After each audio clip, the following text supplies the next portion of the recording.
Hey folks, Real Honesty with Charmithlin. I'm Charmithlin. This is the 8th part of my top 100 least favorite horror movies list. Could also be called worst horror movies. Could be called a whole bunch of things.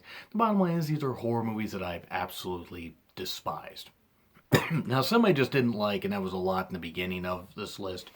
Once we got to the top 50, rants started getting a little more vicious. And by the way, I do want to quickly say about something I said about Cabin Fever. Fuck Cabin Fever. Fuck the fact that Eli Roth was allowed to make any more damn movies.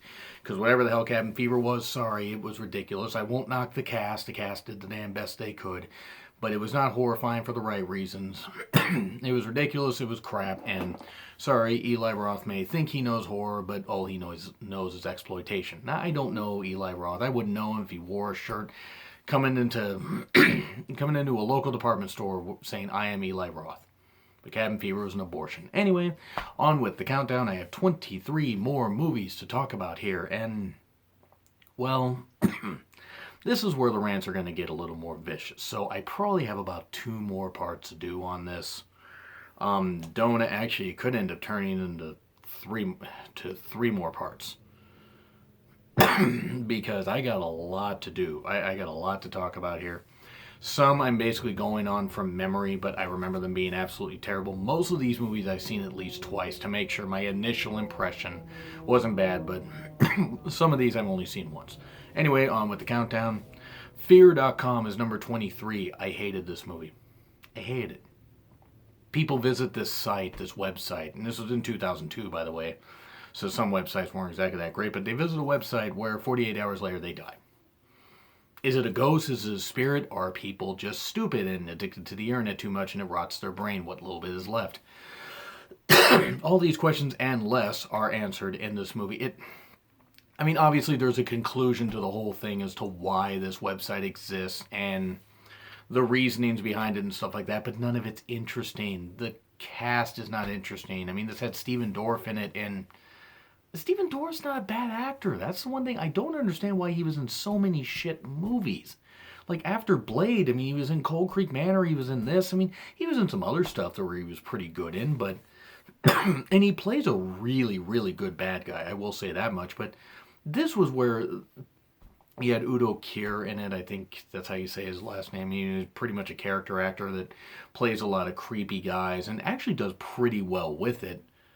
But this was one of those murky type of movies where it was poorly lit. Poorly lit, I think, to hide the fact of how cheap it was. Kind of like when they used fog in a lot of the N64 and PlayStation 1 games to hide the graphical limitations. But with this, it was poorly lit. The ghostly stuff wasn't scary. The violence was over the top and ridiculous. It just wasn't scary. It was trash. It was really, honest to God, a trash movie. Trash horror movie. Didn't enjoy it, not one bit. And I do want to say I have a double billing of a couple movies coming up later. I couldn't decide which one to put on there at a certain number, so I decided to put both of them. But Fear.com is crap. And now to one that I really hated. I really hated this. The Haunting of Whaley House. First, I want to say that given the cast probably wasn't in too many movies, if any movies before this, they did the best they could. It was a cheaply made haunted house movie where you didn't want to be in the house at night. You could show people during the day, and stuff like that. The ghosts were not restless during the day, but at night, that's another story. This girl was hired to be a tour guide, and did well on her first day. And this older lady, who's been a tour guide, the main tour guide for the house says, "I think you're going to work out here just fine," or something to that effect. Well, the girl gets convinced by a whole bunch of her friends. I don't remember who she was. She was, a pretty girl that had black hair and hopefully has succeeded a little better in Hollywood in this movie. And there was a really pretty redhead that was in the group. And then the typical couple jock guys and one guy that, discounted ghosts and everything and, of course, got killed. Big shock there. Typical horror movie 101. But they sneak into the house at night. Now, mind you, this is a typical 2-story house, and then there was an attic, so I guess you can count that as 3 stories. The thing about it is, and I mentioned this about other movies, and I think I mentioned it about the Ouija Experiment, Part 2, Electric Boogaloo, and other movies. It's like, creating a foreboding atmosphere and like you can't get out of this thing. It's the same thing I said about Storage 24 earlier in the countdown. You can't create this atmosphere with a really cheap budget all the time. Very few movies can actually do that. Very few independent movies, without having a decent budget, you're really not going to create that. You're just going to have the feeling that you're in a small house and you're doing the best you can with cheap sets. Because they get locked in the house and, oh, we have to get out, and we can't get out. Even though it's very obvious when they're pulling on the door that the door is starting to kind of open. I mean, none of this was really scary at all. Oh, we got to get out of the house. Oh, we can't. Oh, there are ghosts here. Oh, the ghosts have killed this guy. Oh, the ghosts have killed this person. Oh, the ghost has possessed this one. The demon ghost, whatever, has possessed the redhead chick, the only super attractive one in the only character I even cared about in the movie, and I don't even remember her goddamn name. But then, of course, the tour guide girl, and I'm sorry, I don't remember any of the characters' names. It's not goddamn important. This movie's an abortion. And I'll get to another abortion movie pretty soon. Maybe in the next countdown. But the girl is like up in the attic or something like that. It's near the end of the movie. And this is about where all the budget went. You had this weird bloody type creature that went towards her. But then this old couple suddenly helps her. And then that just happens. And then they go to another scene. And it turns out that the girl was actually killed. And she's screaming, wait, I'm alive, this kind of stuff. Well, she's not, and she can't leave the house. And now she's part of the house. And it just, it was a very bleak, depressing, and quite frankly, stupid movie. I mean, it was badly directed, it was badly written. And look, they may have had a better vision for this movie and gotten about that much of the budget compared to what they wanted to do. And I don't fault the cast. But this was a movie that did not need to be done for what it was, and the fact that all the budget went in about the last 15 minutes. If this movie cost more than about $250,000, I'd be impressed. I mean, honestly, I would be impressed. The sound wasn't terrible, so at least they invested well in the sound and stuff like that, and good mics. But the acting was not any good. The whole thing at the end where the girl turns out to be dead. And the woman, I mean, kudos to the woman for actually acting well while this girl's like screaming in her goddamn face, like right here, like she's a goddamn brain slug, right from Futurama right here. She's crying, it's like I tried everything I could to tell her not to come in the house at night, and now she's dead. And the girl's part of the house now, where she seemed to have some kind of connection to the house, or the old couple thought it was their daughter. I don't know, and I don't care, and no one's gonna care about the goddamn thing at the end. This was shit. It's disgusting. This was an embarrassment. I mean, how dare this movie even exist? And number 21, Unfriended.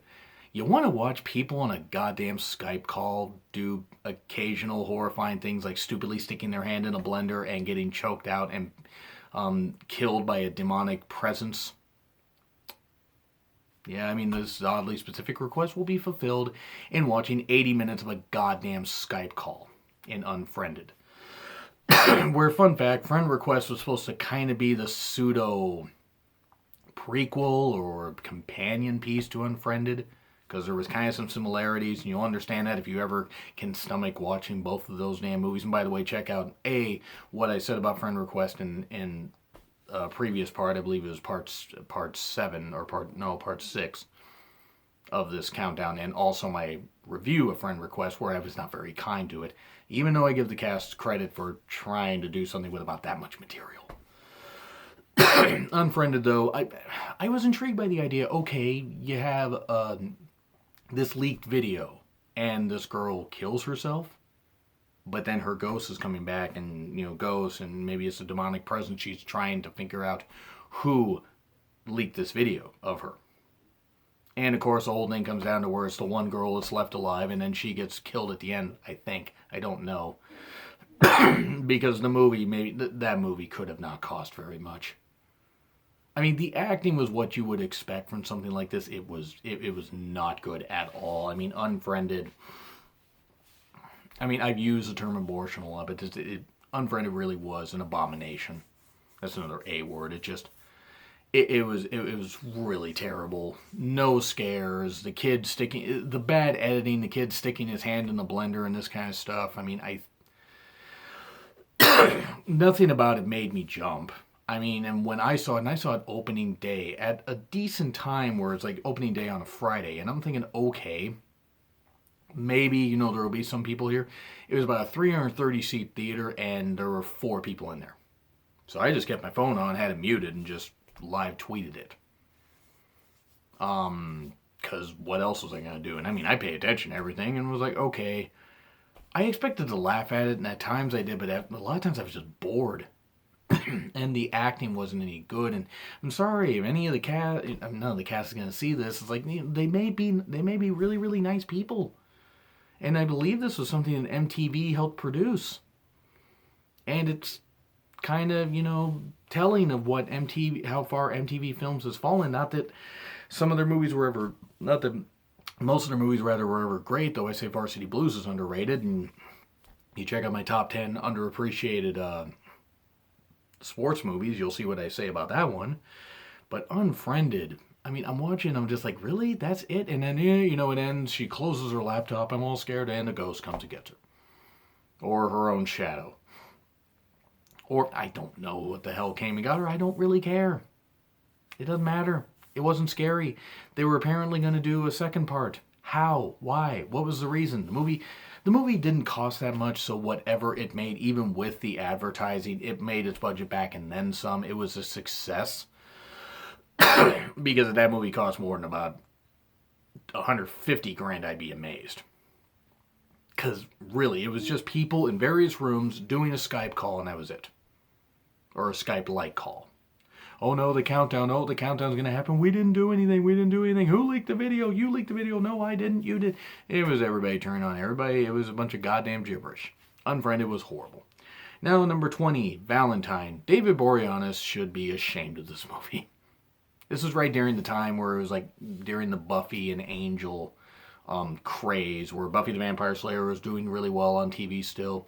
Angel had become a spinoff, I believe, sometime a few years after that. I think around 2001 it had become a spinoff. Maybe it was 2000 it had.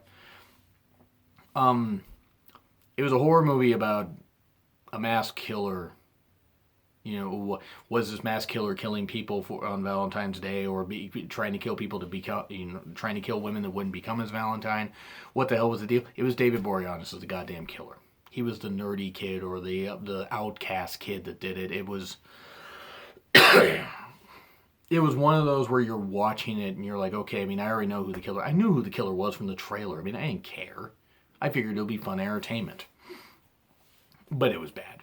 It was really, really bad. There's no inventive killings. This is just one of those stupid slasher flicks of a mass killer, and not anything good, not anything scary, and not anything even like good and cheesy. I mean, it was obviously cheesy, but it just wasn't cheesy for the right ways. It was trash. Trash, for lack of a better word. I mean, there were other people obviously in the movie besides David Boreanaz, or at least I think it's how you say his damn name. I don't know. Who actually has carved out a really good niche in Hollywood. I will give him that much credit. I mean, movies maybe not be his best forte, but he's done really well on TV. He did well in Buffy, did well in Angel, he did well on Bones, and he's doing, I don't know what the new TV series that he's doing is, but he's done really well for himself, and that's great. He's not a bad actor. It's just that you can't do this kind of material and expect much of a performance from anybody, because you're giving him about this much material and expecting him to cover, a room full. You're giving him about this much, say this much paint to cover a whole room, and there's no way you can do it. And it was just not good. It was just not good at all. Now, number 19, The Howling 2. Did Christopher Lee know he was in this movie? Why was Red Brown in it? Why were him and the woman awkwardly hugging? Why did the girl constantly flash her tits around? Why was there a werewolf orgy? Why was Christopher Lee in this? Because I honestly, again, don't think he knew he was in this. Why were they stabbing werewolves through the heart instead of just shooting them with silver bullets? Are we mixing werewolf and vampires? The original Howling wasn't all that great. Let me just say that right now. The Howling is probably one of the worst horror franchises ever. But at least it had some good effects, and story, but it had some good gore in it, and it had decent performances, I guess, for a werewolf type movie when it was a werewolf craze. Though Wolfen was still a hell of a lot better, and I'll fight anybody if they disagree. Wolfen was a very underrated horror movie, which that's another list I could do at some point. Top 25 underrated horror movies. I have to talk about movies that were left off my best movies list. Which, check that out, by the way. I did do a top 25 favorite horror movies list. But The Howling 2, it's like it was a mess. The acting was all over the place. There really wasn't much of any kind of acting. The audio was terrible. The special effects were really, really bad, even for the 80s. And Christopher Lee, I mean, again, the characters all did stupid shit just to advance the plot, which is the basis of a lot of horror movies, but honestly, what was this? What was this? It was terrible is what it was. I will, however, recommend you check out John Tron, his review of it. He had some really, really good commentary to it. It's like a clipped version of the movie, but he does some really good stuff. It's really cool. And Howling 4, I mean, if I remember this one right, this was the one where it was literally so cheap, I swear to God, they just used people from the town that they were filming and didn't actually hire actors. They just used people from the town. And it was so badly made, it had nothing to do with the timeline of like any of the movies. The makeup effects weren't any good. Acting was terrible. I mean, really for the Howling 4, it's just bad. There's really no other way to say it. It's just really, really bad. I mean, no-name actors, and I mean, at least no one that I can remember. No one that's worth remembering. It was really terrible. It's quite frankly terrible, and I just don't understand why in the world it existed. And now we go to ones that will no doubt give me some hate. But first, I'm going to go with the one that won't give me some hate. Darkness. Had Anna Paquin in it, and it was about a house, about hauntings.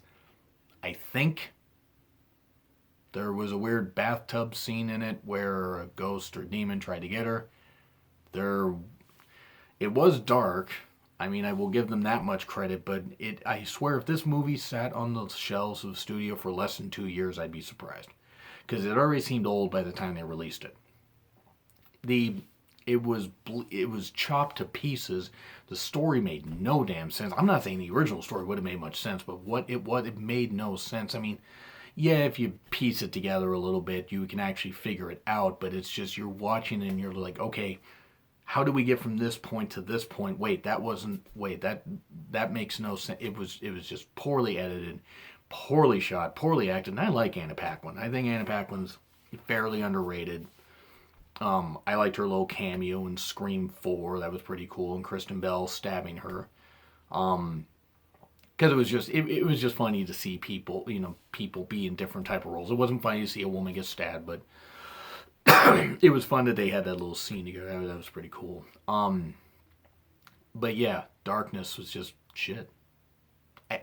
There's no other way really to describe it. It's hard to describe a movie that really has nothing going on unless you watch it for yourself. And if you watch for yourself, you'll understand. Like, this thing came out, I want to say in 2002, maybe 2001, and it probably was shot in 1998. And I almost put Phantoms on here, speaking in 1998, but I decided not to because Phantoms was bad, but it was inoffensive. And now the real star of the number 18 slot, High Tension. This is where I'm going to get a ton of hate. I hated this movie. I hated this. Now, the director of this got so much praise, though, that he did do the Hills Have Eyes remake, which I actually enjoyed. It was better than the original, which wasn't hard to do, but the original at least had some good parts to it. High Tension, a woman and her friend go to like this friend's house, and then suddenly people are getting murdered. You have this one point where somebody gets their head put through the posts on the stairs, and a person shoves or kicks a dresser that takes their head off. There's a few other kills in there.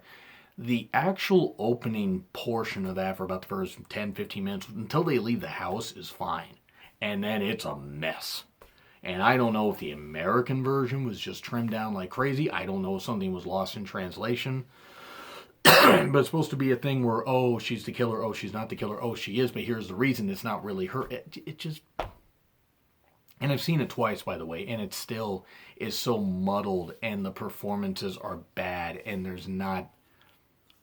I mean, there's nothing to invest in the characters. You don't care about the killer, you don't care about the heroine, you don't care about any of the people being killed. It's very gritty for the sake of just being gritty. It's quite frankly kind of gross. It's not... Is it the worst movie I've seen? I mean, it's up there. Because High Tension really did bother me. And I mean, I saw it once in theaters. This was back when I worked at the theater, so I got to see it for free. And then I did watch it on streaming later, and it wasn't any better. And I just don't know if I just didn't get it. I don't know what it was, but for watching it, I'm like, okay, the guy's head getting taken off in the stairs is about the only good part of the whole thing, because that was at least sort of an inventive kill. Everything else, I mean, it was bad, and it's just the whole explanation of it was so shit. The whole explanation just didn't add up. I mean, just with the way they presented it. I mean, I get why they went that direction, you know, with the girl being the killer, or at least being alluded to being the killer. I mean, any of that. It just wasn't any good. It just wasn't any good, and it wasn't interesting. It wasn't. I mean, sorry, you know, it's like anybody that wants to watch, anybody that watched that. I mean, I'm sure maybe you guys see something different, but I didn't. And now for number 17, The Haunting in Connecticut. So there's a funeral parlor in the basement, and an evil, and the kid gets possessed by it, and nothing happens. Literally nothing happens. It's apparently based on a true story, as everything is in these kind of movies. Based on a true story, we can get more people in the theaters. And then they realized 15 minutes in they got hoodwinked. And not the animated movie. Just watching this, I'm like, for what it was trying to do, it was not any good. It was like The Possession, but at least The Possession sort of had a point. The Haunting in Connecticut really didn't. I mean, it's like, here's an idea. Why don't you guys just leave the damn house, move your shit out, and go? And that's the one thing I've never understood about a lot of these movies. Oh, we're strapped to the house, this kind of stuff. We've invested so much money in it. With this, I didn't get that impression. It's like in The Conjuring, I got that impression where, okay, they had so many kids that they had to take the first house they could, and they couldn't leave. And they had to just ride it out and, you know, fight this demon. I didn't get the impression of that they had to fight any evil in The Haunting in Connecticut. It seemed like they could have just left. And the whole thing about anybody getting possessed, it wasn't really, you didn't have any sympathy for them. I don't know how true this was. I don't know what kind of truth this was based on. I don't really care.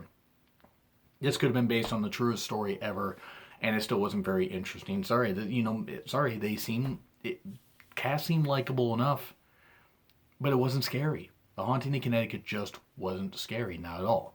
So anyway, that's where I'm going to leave that off. I got 16 more movies, which probably means about 8 each, unless I get to where I rant a bit too much. Then we might go with 3 more parts. Anyway, do you agree? Do you disagree with what I said? Like, share, comment, subscribe. Twitter link in the description. It's been Real Honesty with John Ritlin. I'm John Ritlin. I will see you all soon.